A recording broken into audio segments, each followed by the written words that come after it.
One eternity later.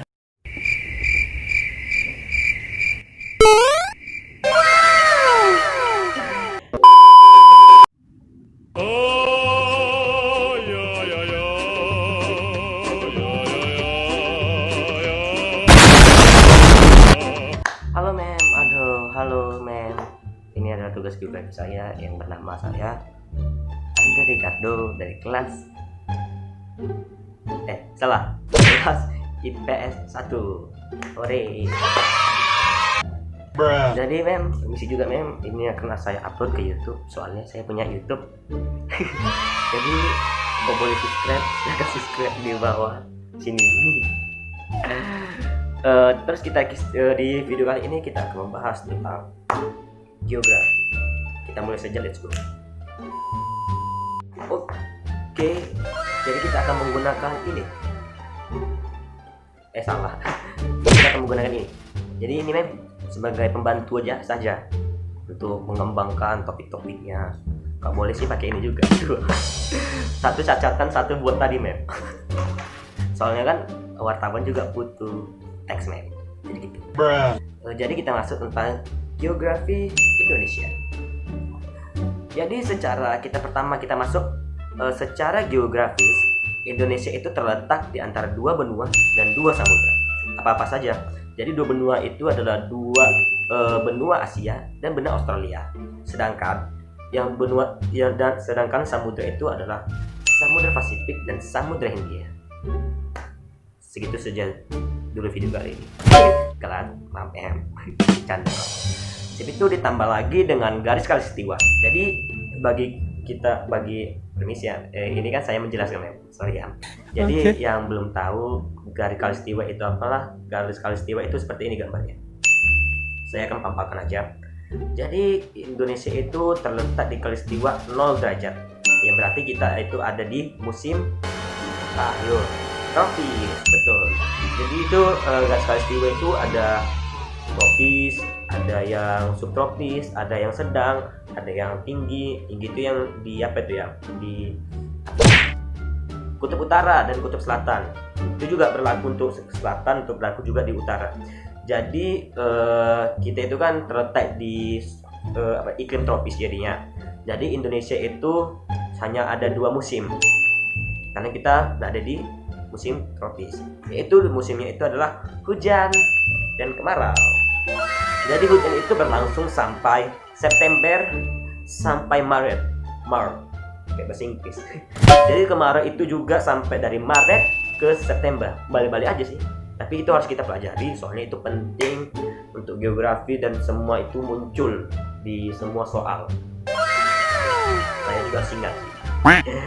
Setelah itu kita masuk ke secara astronomis Indonesia. Jadi Indonesia itu terletak dari 6 derajat lintang utara, 11 derajat lintang selatan, dan 95 bujur timur sampai 141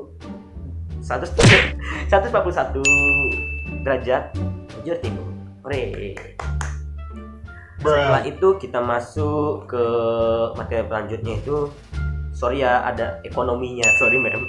Jadi Indonesia itu kan terletak di dua samudra, dua benua. Jadi itu kan diapit, jadi banyak orang tuh yang lewat dari Indonesia itu. Jadi Indonesia merupakan juga jalur perdagangan internasional. Dan karena itu juga Indonesia banyak pendapatan untuk negara Indonesia juga sih, enggak untuk masyarakat juga, untuk di itulah. Pembahasnya kok PKN lagi sih. Itu udah perdagangan kan. Indonesia bukan hanya terkenal dengan perdagangan itu saja, bukan. Indonesia itu hebat. Tepuk tangan. Jadi Indonesia itu juga terkenal dengan kemaritiman. Maritim. Jadi Indonesia negara maritim itu karena memiliki luas laut itu berhektar-hektar ya. Sampai beberapa, nanti saya sebutkan luasnya ini, luas daratannya ini nanti saya sebutkan. Jadi Indonesia itu disebutkan negara maritim karena memiliki luas lebih besar daripada pulaunya atau daratannya. Indonesia itu Oke. maritimnya juga disebut juga karena juga mempunyai sumber daya di laut ya yang banyak gitu, yang sangat kaya akan ikan, tumbuhan, sumber daya laut seperti itu. Siap itu juga bisa disebut juga sih negara maritim itu karena banyak pulau. Jadi Indonesia sendiri kan memang banyak pulaunya nih, jadi disebut juga negara maritim. Seperti itu sih yang saya search di Google soalnya. Yang itulah. Jadi yang salah saya kan mem. Jadi kita masuk ke seberapa saja sih Indonesia ini besarnya, segini dalam bentuk pulaunya, dalam bentuk luas daratannya, luas lautnya. Jadi saya akan bicarakan. Jadi Indonesia itu mempunyai banyak pulau ya nih ya, banyak pulau. Jadi pulau Indonesia itu sebesar 17.500 pulau. Wow. Terus Indonesia itu bergaris pantai sepanjang 81.000 kilometer. Wow. Itu luas daratan Indonesia sekitar hampir 1.911.000.000 kilometer. Wow. Kita bangga. Itu ada lagi satu lagi, yaitu luas perairan atau luas laut itu mencapai 6.32 juta kilometer. Wow, sangat luas sekali. Bandingkan dari 6 juta, sedangkan daratnya 1 juta. Indonesia memang kecil. Itu karena kemaritiman juga, Indonesia juga disebut negara ayo negara, betul, agraris. Jadi negara agraris itu karena kita kan sebagai profesinya kebanyakan sebagai petani ya. Jadi negara kita itu negara yang subur. Seperti itulah disebut negara agraris, banyak orang yang jadi petani.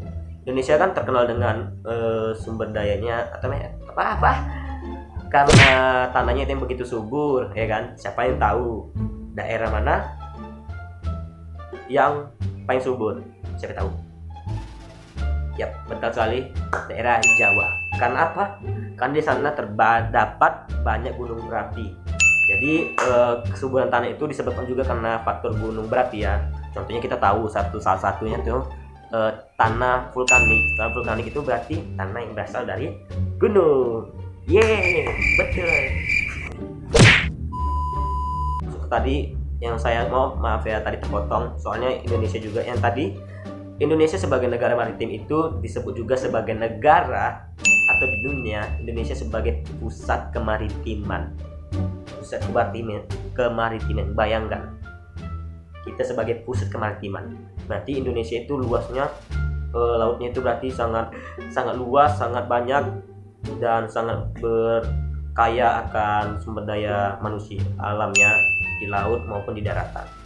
Jadi satu pesan saya sih untuk pemanfaatan ini, kita itu kan Indonesia ini sebagai negara geografisnya sudah bagus, sangat spesifik, sangat dibilang sih sangat strategis karena diapit dua benua dua samudra. Jadi sebagai jalur perdagangan yang paling banyak orang dilintasi. Jadi itu kan Indonesia juga kaya dengan ikan, sumber daya alamnya maupun sumber daya manusianya. Seperti itu. Jadi kita harus manfaatkan untuk kita ekspor ke dunia, ke luar negeri. Seperti itu. Tapi Indonesia itu kurang memanfaatkannya seperti itu.